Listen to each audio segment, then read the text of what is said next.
এই গল্প সম্পূর্ণ কল্পনার উপর ভিত্তি করে রচিত। এতে যে কোনো চরিত্র, ঘটনা বা পরিস্থিতি বাস্তব জীবনের সঙ্গে মিলতে পারে, তবে তা সম্পূর্ণরূপে কাল্পনিক। কোনো বাস্তব ব্যক্তি, প্রতিষ্ঠান বা ঘটনার সঙ্গে সম্পর্কিত নয়। আজকের গল্প শুরু হল হারিয়ে যাওয়া চিঠি। লেখক আহিল। লিখিত তারিখ 15 সেপ্টেম্বর 2025। আমি আতিশ, আরিফের সঙ্গী। আজ আমরা একটি রহস্যের জগতে প্রবেশ করছি এবং প্রতিটি মুহূর্তে আপনার মনে প্রশ্ন জাগবে, কারা সত্য বলছে আর কে লুকাচ্ছে কিছু। চল শুরু করি হারিয়ে যাওয়া চিঠি গল্পটা। রাতের অন্ধকার ঢাকার এক পুরনো মহল্লা। আকাশ কালো মেঘে ঢাকা। পুরনো একটা বাড়ি, যেখানে লুকিয়ে রাখা ছিল এক অমূল্য চিঠি। হঠাৎ সেই চিঠি অদৃশ্য হয়ে গেল, আর শুরু হল রহস্য। আমি আরিফের সাথে আছি। মনে হচ্ছে আজ রাতটা শুধু অন্ধকার নয়, অনেক রহস্য লুকিয়ে আছে। আরিফ বলল, ঠিক ধরেছ আতিশ, রহস্য এখনই শুরু হলো। হঠাৎ ঘর ভরে উঠল কান্নার শব্দে। মিতুর কান্নার আওয়াজ ভেসে এলো। ডিটেকটিভ আরিফ, আমার বাবার সেই চিঠিটা নেই। এটা আমার পরিবারের শেষ স্মৃতি ছিল। চিন্তা করবেন না, চিঠি হারায়নি, কেউ চুরি করেছে। আমরা খুঁজে বের করব কেন। মিতুর চোখে কান্না, কিন্তু আমি লক্ষ্য করলাম তার ভেতরে ভয়ও আছে। সত্যি কথা বলছে সে না মিথ্যে? তদন্ত শুরু হলো। আমরা টেবিলের ওপর খুঁজে পেলাম ধুলোর দাগ, ভেজা চায়ের ছাপ আর একটি কাগজের টুকরো। আরিফ বলল, আশ্চর্য, ভেজা দাগ, মানে কেউ চা রেখেছিল। আঙুলের ছাপও আছে। ছোঁয়া ছাপ মানে অপরাধী তাড়াহুড়ো করছিল না, সে সচেতনভাবে কাজ করছে। আরিফের চোখে যে তীক্ষ্ণতা, তা সব কিছু বুঝতে সাহায্য করছে। এইবার রহমান প্রবেশ করল। আরিফ রহমানের দিকে গভীর দৃষ্টিতে তাকাল। এবার শুরু হল আসল জেরা। রহমান বলল, আমি কিছু করিনি, আমি শুধু বই দেখতে এসেছিলাম। মিস্টার রহমান, আপনার আঙ্গুলের ছাপ পাওয়া গেছে টেবিলে। রহমান বলল, না, আমাকে ফাঁসানো হচ্ছে, আমাকে ফাঁসানো হচ্ছে। রহস্যের প্রথম লাইন কেটে গেছে। এখন চোখ রাখো, ওর প্রতিক্রিয়া দেখো, সে কি লুকাচ্ছে। চাকর সালামের চোখে অদ্ভুত ভয়ের ছাপ, হাত কাঁপছে, কিন্তু সে কিছু বলতে পারছে না। আরিফ বলল, সালাম, তুমি কি কিছু লুকাচ্ছ? সালাম বলল, না না সাহেব, আমি কিছুই জানি না।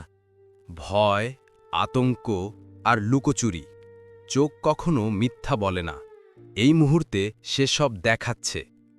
প্রতিবেশী বৃদ্ধা বলল, আমি রাতের বেলা দেখেছি কেউ লাল হুডি পরে ঢুকছিল। বৃদ্ধার কণ্ঠ কাঁপছিল। সত্য বলছেন নাকি বিভ্রান্ত আমরা জানি না। লাল হুডি, এটি আমাদের গল্পের প্রথম ভিজুয়াল ক্লু। মনে রাখো, ক্লু কখনো মিথ্যা হয় না। অজানা, অপরিচিত।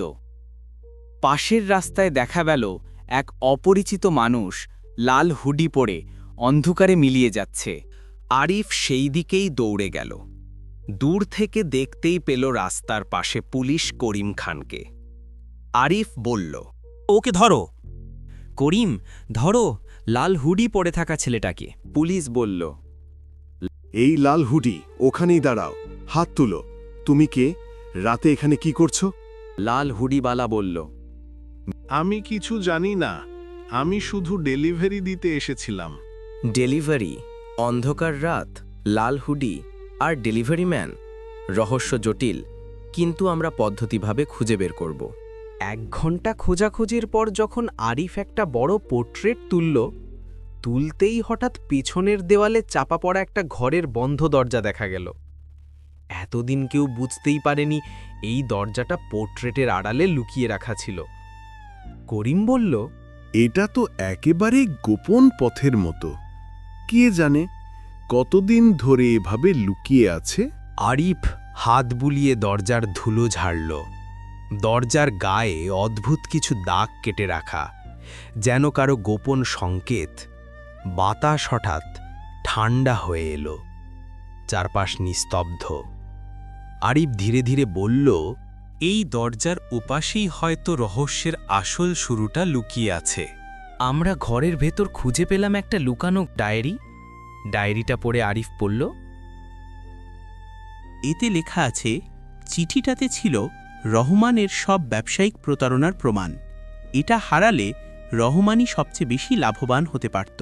রহমান বলল, হ্যাঁ হ্যাঁ, আমি নিয়েছিলাম চিঠি, কারণ ওটা বেরোলে আমি শেষ হয়ে যেতাম। আরিফ বলল, সত্য কখনো লুকানো যায় না, মিস্টার রহমান। পুলিশ বলল, মিস্টার রহমান, আপনাকে গ্রেফতার করা হলো। এখন বুঝতে পারছো কি, প্রথম অপরাধী ধরাও যথেষ্ট নয়। প্রকৃত মাস্টারমাইন্ড সব সময় ধীরে ধীরে সামনে আসে।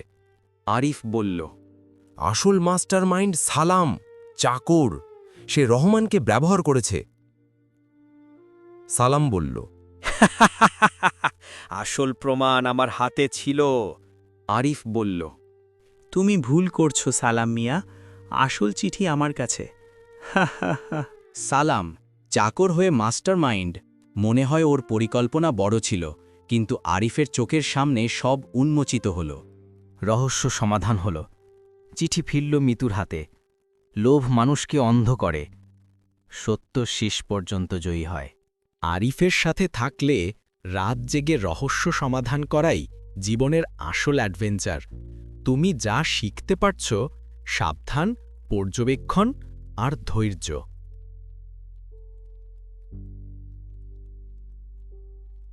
আরিফ বলল, চলো এবার আমরা বাড়ি যাই, ঘুমাই। নতুন রহস্য আমাদের অপেক্ষা করছে। বন্ধুরা, আজকের মতো রহস্য এখানেই শেষ।